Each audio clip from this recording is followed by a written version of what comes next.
Welcome one, welcome all, and welcome back inside number 9 here on Unleash the Ghouls. Some time ago I reviewed the entire 6th series of Steve Pemberton and Reece Shearsmith's black comedy anthology series and had a great response, so now I'm going back to check out the show from the very beginning. Let's see what else the boys have waiting for us inside number 9. Time to give an honest review of series 1, starting with episode 1, Sardines. Right away we get off to a very bizarre start. Everyone I've recommended inside number 9 to watched this first episode and said, right, does this always happen? It's such an odd concept that it completely sticks out and doesn't do the show justice. That's the thing with the anthology series format. The episode quality is always going to fluctuate, so that the first episode isn't representative of how good the show gets down the line. Simple idea here, but really bloody weird. Sardines is a game similar to hide and seek, where someone has to hide in a small room or a cupboard, or in this case a wardrobe, and whoever finds them has to also hide in the same place. The rest of the people trying to find them do the same thing, so that over time the hiding place gets more and more crowded, like a tin of sardines. This particular game of Sardines is taking place at an engagement party, and there's a room in the house containing old baggage that has been left unlocked for anybody to explore. What mysteries lie ahead? Well, at first, the mysteries are overshadowed by pure awkwardness. The conversations between the characters that hide in the wardrobe are embarrassingly phatic. Rebecca and Ian keep getting each other's names wrong and have some creepy sexual tension here and there before being discovered by our first Pemberton character in the show, Carl, then quickly by Shearsmith's first character, Carl's partner, Stuart. He gets bonus points for referencing Chitty Chitty Bang Bang. Come and get your lollipops. Where are those children hiding? Here we are, children. Come and get your lollipops. Tim Key is incredible in this episode as Ian. He brings so much cringe-worthiness to his character that he continuously makes an already uncomfortable situation all the more gut-wrenching. To be honest, every actor does super well here, some of them only being in the show only a couple of minutes, and I greatly underappreciated this episode on first watch. Probably because I was expecting the horror comedy episodes I'd always heard about to be at the forefront, and even though there are some horror elements towards the back end of this episode, it just felt like quite a jarring way to kick off the show from what I was expecting. But now I've seen every episode of the show, I really do appreciate Sardines a lot more now. The script is so punchy and sassy, full of absurd one-liners that made me snort on several occasions. Keep your voice down, you'll give us all away. Yeah, chill out, bitch. My hip went that colour when I fell up some steps at Legoland. Out, out. Like a diary of Anne Frank. The episode does start to inject some of those dark details you'd expect from number 9 when Rebecca and Carl start to act suspiciously and talk cryptically about where they are in the house. Then they act strange around Geraldine, an old lady who is compared to the Feed the Birds lady from Mary Poppins. Another batch of bonus points for you there. There's clearly something beneath the jolly veneer of the Sardines game structure, and this is a lesson you'll learn for future inside number 9. Never trust the structure. There's always something hidden in plain sight. And we get a hint towards that unexpected nature when Geraldine brings up another relative who didn't make it to the party. The mentioning of her name making Rebecca and Carl act suspiciously as if they know something. Over time, the wardrobe gets fuller and fuller and more character relationships are introduced and interwoven. It's brilliant script writing. Some of these characters are in the episode for mere minutes or only have a few lines of dialogue, but the way they interact with one another gives every character meaning and purpose, and the direction the episode heads towards is genuinely chilling. Once the father of the family becomes involved, we get some backstory that many years ago there was controversy with a little boy who was scarred for life by an experience he had at one of the parties, and it turns out in a shocking twist that the boy was Ian all along, who turns out isn't the real Ian. The person we've called Ian the whole episode is actually that scarred little boy, and he wants revenge on the family and everyone affiliated with them. This took such a left left turn with layers of the plot peeling back every minute or two, hooking you in further. A fantastic cast, a really quintessential number 9 script, and a twist at the end to keep you engaged for further episodes. At least, that's how I feel now in hindsight. At the time when I first saw this, I did feel a bit different and thought, okay, maybe I'm gonna need to watch a few more to get into this. If you experience the show for the first time, you'll probably not feel quite the same as you will do watching this one again after you've got yourself used to Inside Number 9 a little more. Either way, once you get past Sardines, you're on board for the ride.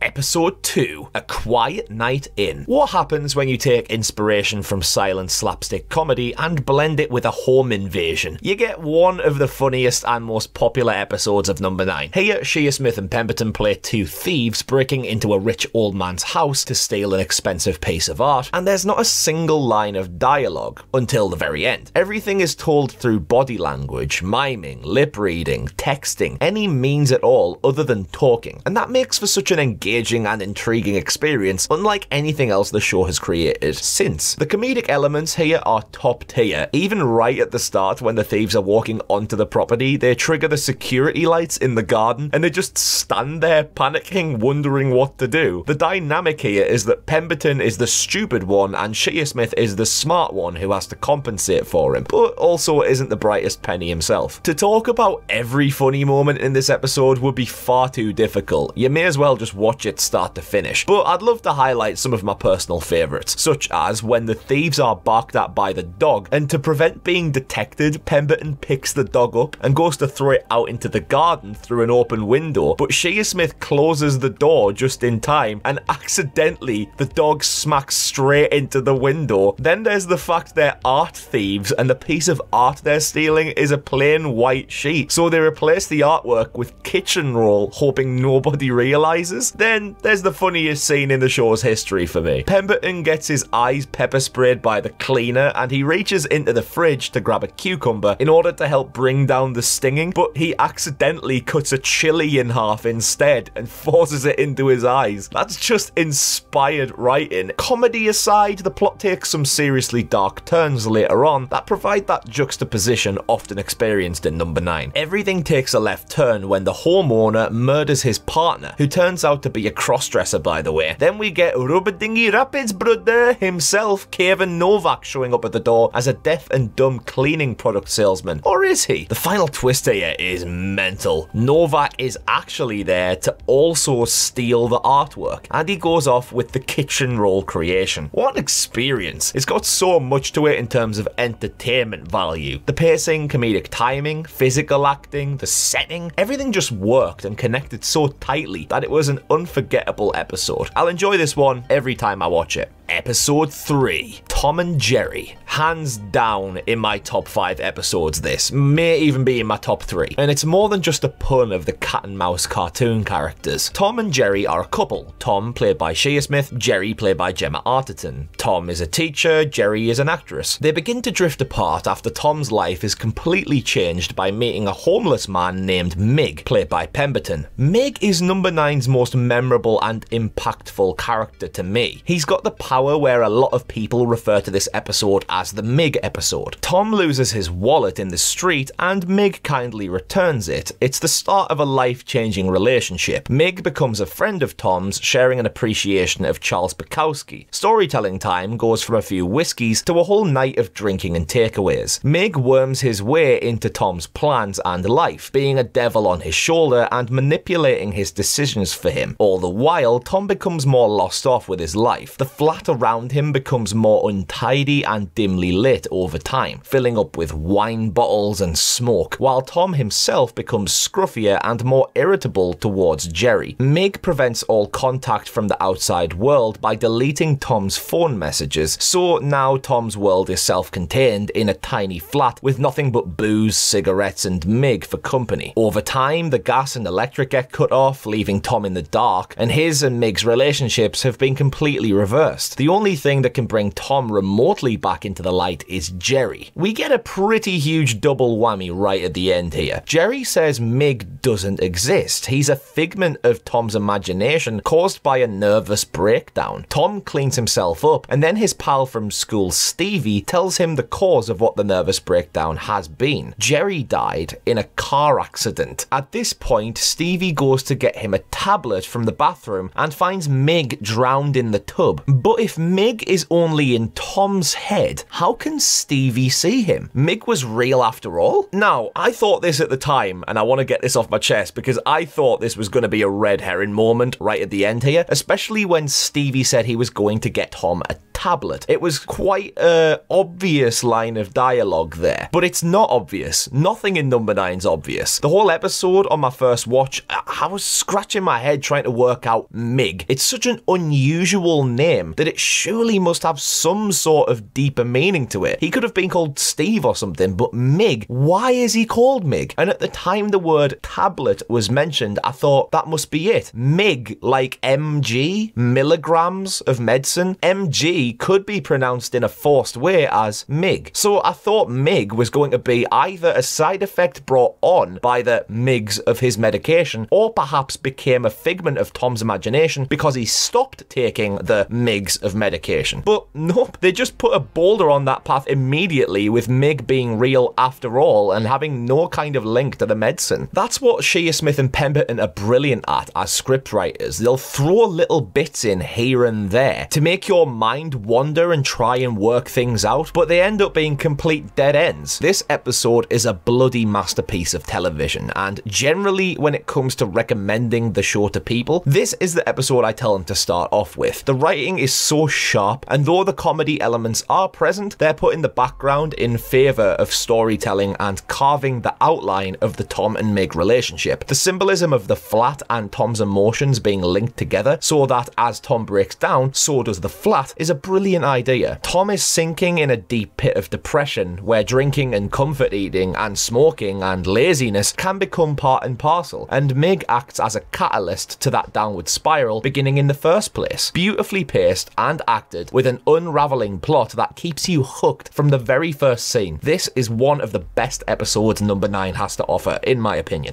Episode 4, Last Gasp. Alright, be honest, you've been waiting for me to get round to this one, haven't you? Last Gasp is to Inside Number 9 what Love and Monsters is to Doctor Who, the generally perceived worst episode in the entire show's run. Let's find out, shall we? The biggest issue people have with Last Gasp is the concept being completely bloody stupid and far-fetched. But for me, honestly, the sheer stupidity pushes the needle so far that it goes full circle and makes it ridiculously funny to me. It's all themed around a Make-A-Wish Foundation style event where a celebrity or public figure goes to visit a sick or dying child to give them an unforgettable experience of positivity to try and give them an amazing memory and make their wish. It's a beautiful thing and it's parodied here so well. In this case, it's a generic friendly American singer who's come around a family's house in England to meet a sick child, Tamsin. While blowing up a balloon, the celebrity dies. A world famous pop star has died and his last gasp is trapped inside a balloon. Imagine if there was a balloon with the last breath of Michael Jackson or Elvis Presley or something like that. You would go absolutely mental. The last breath of a world famous figure trapped inside something, and more importantly for the people in this house, worth a fortune. The sheer hilarity of watching grown adults fighting each other and arguing over a balloon is so ridiculous. It's such a fragile thing as well. Balloons are prone to pop or burst easily, so the effort and stress of tying a proper knot in the balloon for extra protection is both side-splitting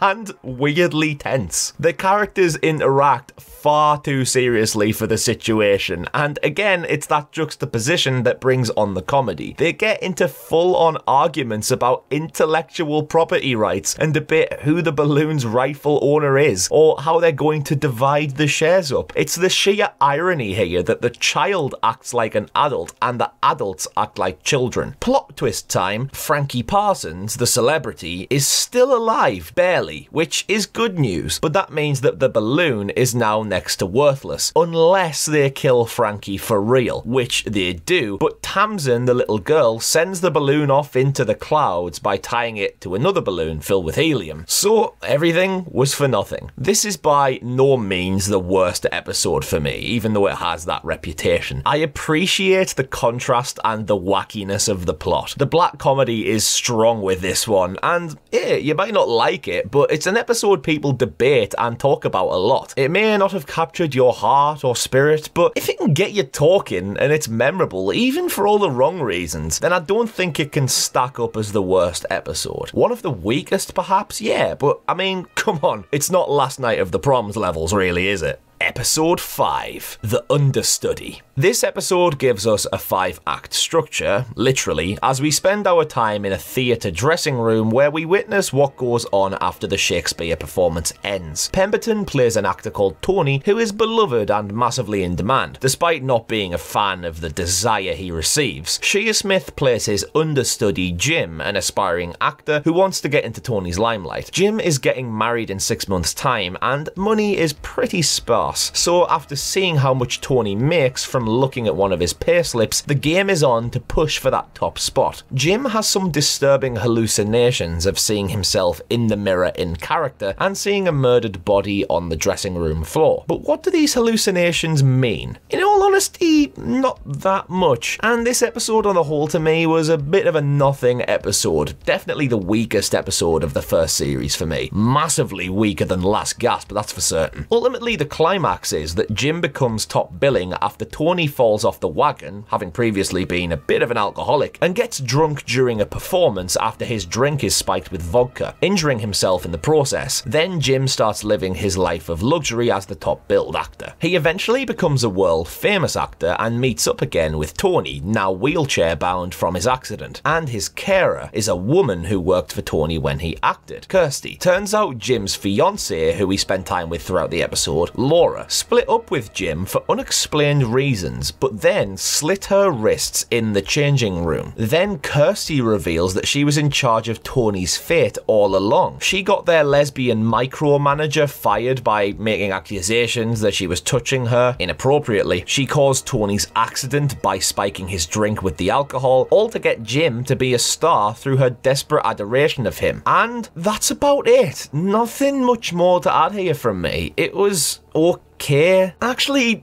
no, it was a bit below average actually for number 9 standards. I didn't engage that much with the concept and wasn't drawn into it that much. My first thumbs down from me. Episode 6, The Harrowing. It's time for our first series finale and the first pure horror episode of number 9, which we will usually see as a finale going ahead. A solid cast in this one, led by the late great Helen McCrory as Tabitha. She summons a young girl, Katie, to their massive dark Addams Family style house. There, they discuss the artwork on the walls depicting the harrowing of hell, where Jesus descended to the underworld and set its captives free. Turns out this house is owned by a very strange family indeed. We meet some more relatives like Hector, played by Shearsmith. They both discuss a highly disabled brother living upstairs named Andres, who can only eat milk and rusks. Hector and Tabitha warn that Andres has a bell by his bed that he's never rung. I wonder if he will ring it or not. This episode has classic old dark house genre vibes and plays them brilliantly. The whole time we are warned of a disfigured person upstairs locked away, and the very few times we see the second floor of the house, it's shrouded in darkness and mystery. Then